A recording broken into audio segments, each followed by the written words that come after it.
Kamera Sony ZV-E10 apakah worth it di tahun 2024? Kalian bisa tonton videonya dari awal sampai akhir, tapi sebelumnya kita putar dulu intronya, cekidot.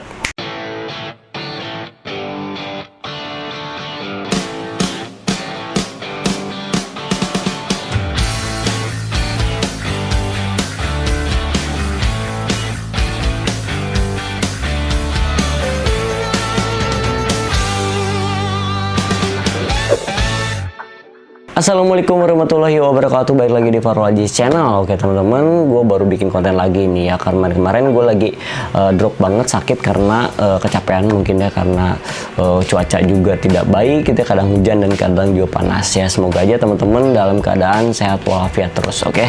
Nah sekarang gue mau sedikit sharing aja dan cerita aja, sedikit sharing juga nih ke teman-teman.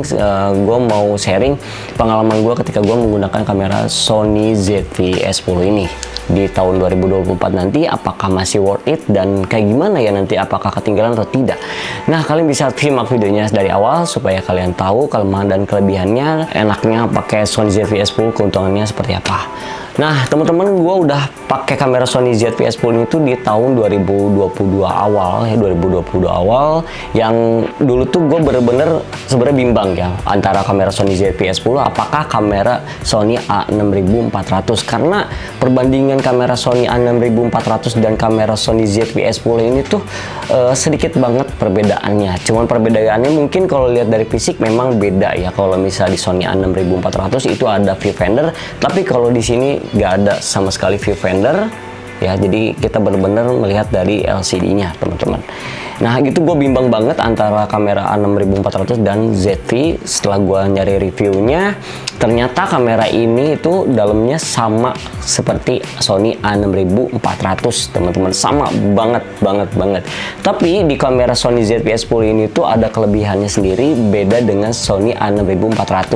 Di kamera Sony ZV-E10 ini tuh mempunyai electrical steady shoot teman-teman, dimana kamera ini jadi stabil ketika kita mengambil gambar ya, mengambil gambar seperti video. Apalagi ya, kita bisa menyesuaikan situ menggunakan lensanya misal di 16 mili supaya nanti si menstabilkan itu croppingnya tidak terlalu parah. Jadi nanti kalau misal kalian menggunakan Sony ZV-E10 diaktifkan mode steady shootnya seperti gimbal lah ya istilahnya, itu bakalan cropping. Tapi kalau misalnya tidak diaktifkan, itu seperti kamera-kamera biasa ya teman-teman, kayak kamera Sony A6400.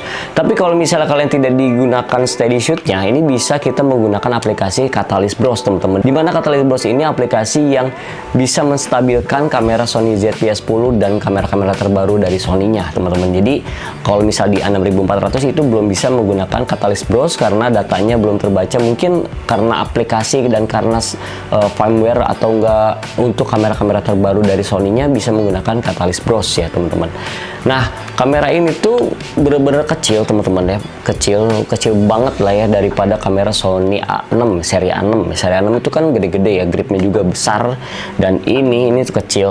Dan kelingking gue tuh sebenarnya harusnya kalau misal kamera A6400 itu di genggaman seperti ini tuh dia nyampe 4 lah ya, 4 gini lah.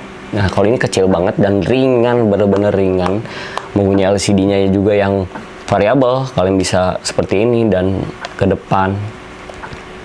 Kalau misalnya A6400 kan cuman ke atas aja ya, cuman ke atas dan ke bawah. Dan kalau ini lebih luas sih sebenarnya, keuntungannya itu si kamera ini tuh lebih luas.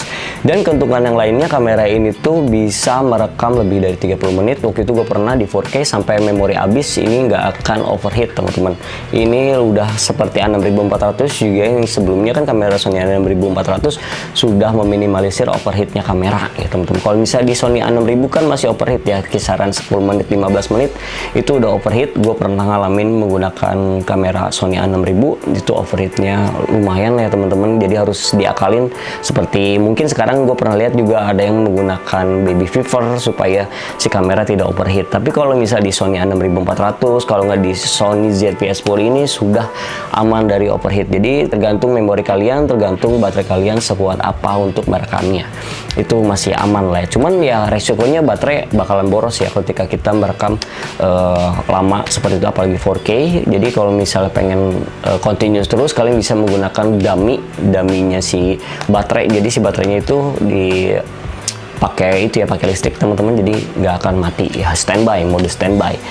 Nah, terus kelebihan yang lainnya, kamera ini tuh kecil, ringan juga ya, ringan banget, nggak seperti Sony A6, seri-seri A6 6000 gitu ya. Itu bodinya memang bagus ya, kualitinya juga udah berat dan profesional banget gitu. Kalau misalnya kita menggunakan kamera Sony ZV-E10 itu seperti kamera pocket, seperti kamera pocket, cuman dalamnya kualitas videonya sudah sampai 4K 24 fps sampai 30 tertingginya 30 fps dan sudah sampai 120 fps di Full HD-nya teman-teman. Jadi kalau misalnya kalian suka slow motion, kalian nggak perlu khawatir menggunakan Sony ZV-E10 ini karena sudah bisa digarap teman-teman ya. Cuman kalau 4K-nya belum bisa.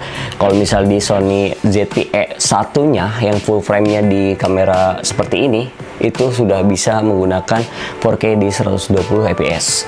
Nah, kelebihan lainnya di kamera ini tuh udah soft skin teman-teman ya. Soft skin itu dimana kalau misal kalian jerawatan misalnya, nah kamera ini tuh bisa jadi mulus ya teman-teman ya, mulus banget gitu.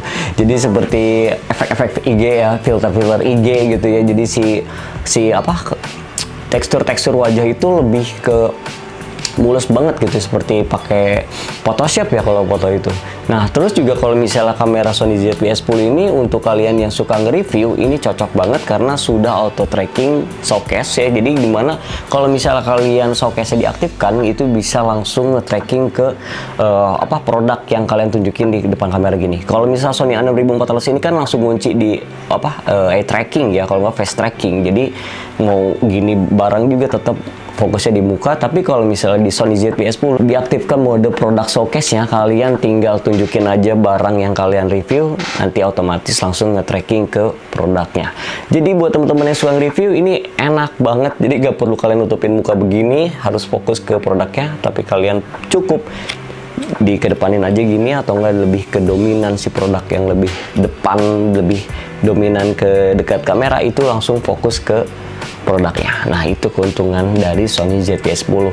Nah, di Sony ZV-E10 ini tuh sekarang udah turun ya teman-teman harganya. Dari dulu tuh gue beli itu sampai 11 sampai 12 jutaan, sekarang itu sampai cuman 9 sampai 10 juta, dan second itu ada di 8 juta teman-teman. Menurut gue sih dengan harga segitu di tahun 2024 ini murah ya. Ini termasuk kamera murah yang dalamnya tuh udah kekinian dan gak akan ketinggalan untuk beberapa tahun ke depan ya. Kalau misalnya kalian untuk untuk vlogging ini sangat-sangat membantu. Jadi nggak akan ketinggalan dengan kamera-kamera yang profesional, karena kamera Sony ZV-E10 ini tuh mampu juga untuk menggarap project-project kalian untuk profesional ya, tidak ketinggalan. Dan dalamnya menurut gua hampir sama, karena ini sama banget sama Sony A6400. Jadi buat teman-teman mungkin yang punya Sony ZV-E10 beruntung banget. Dulu tuh kamera Sony ZV-E10 itu susah didapetin ya. Gue dulu juga ngemesennya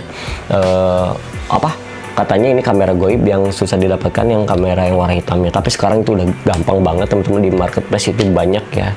Nah, kalau ini dulu gue beli kit dan di 1655, jadi masih standar nih Sony yang lain ya teman-teman.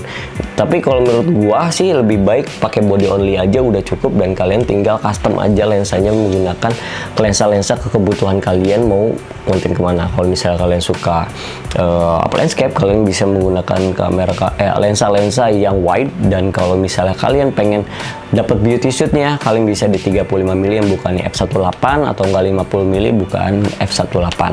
Itu juga ada yang second-secondnya masih murah. Tapi kalau misalnya kalian mau beli kamera second atau lensa-lensa second, kalian harus benar-benar menanyakan secara detail, mulai dari jamur atau enggak fisiknya seperti apa, fungsionalnya seperti apa, apakah masih normal semua, dan kondisi baterainya apakah masih bagus atau berapa persen lah ya. Karena kalau misalnya baterainya sudah jelek juga kan cuma beberapa menit kita recordnya gitu. Terus juga kalau misalnya ini harus berhati-hati sih, karena ini ngeri patah kalau misalnya kita jatuh, kalau nggak ketabrak atau kesenggol gimana, ini ngeri sih sebenarnya. Nah, terus juga kalau kamera Sony ZV-E10 ini tuh tombol recordnya udah besar banget ya teman. Di sini nih enak banget buat mencetnya leluasa, nggak seperti Sony seri yang A6, yaitu kecil banget di sini di ujung gitu ya. Nah, kalau untuk foto sih ya, itu kembali lagi ke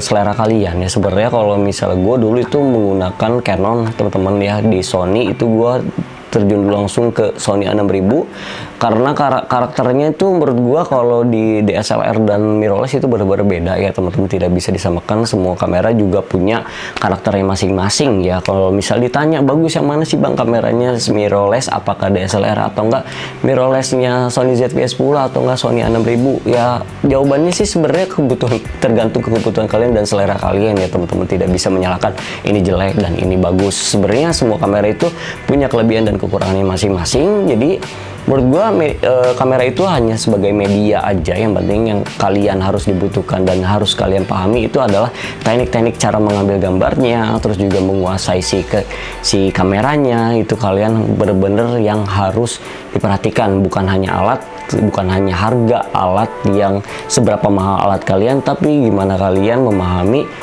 si kamera kalian tersendiri dan menguasai teknik-teknik yang beda dari yang lain ya teman-teman. Intinya kalian harus terus berkarya dan harus terus belajar, sama seperti gue sampai saat ini gue juga masih belajar dan masih tahap terus bereksplor dan terus menggali ilmu sampai jangan sampai merasa puas intinya, jangan sampai merasa puas dengan hasil yang sekarang. Bukan artinya kita tidak bersyukur, tapi gimana caranya kita menambah value kita untuk dipandang orang itu tidak direndahkan dan dihargai oleh orang lain. Oke teman-teman, nah mungkin segitu aja sharing-sharing kali ini, semoga bermanfaat untuk kalian semua. Dan intinya di tahun 2024 Sony ZV-E10 ini masih sangat-sangat worth it dan kamera rekomendasi buat teman-teman yang suka vlogging, suka nge-review produk, apalagi suka-suka bikin-bikin company profile, kalau nggak bikin-bikin konten-konten yang profesional. Ini masih bisa diajak untuk menggarap suatu project yang cukup besar. Kamera murah tapi nggak murahan. Oke teman-teman, segitu aja dari gua, semoga bermanfaat untuk kalian semua. Mohon maaf jika ada kesalahan kata, dan yang belum subscribe kalian bisa klik tombol subscribe-nya dan klik loncengnya biar kalian gak ketinggalan video terbaru dari gua. See you next video, bye bye.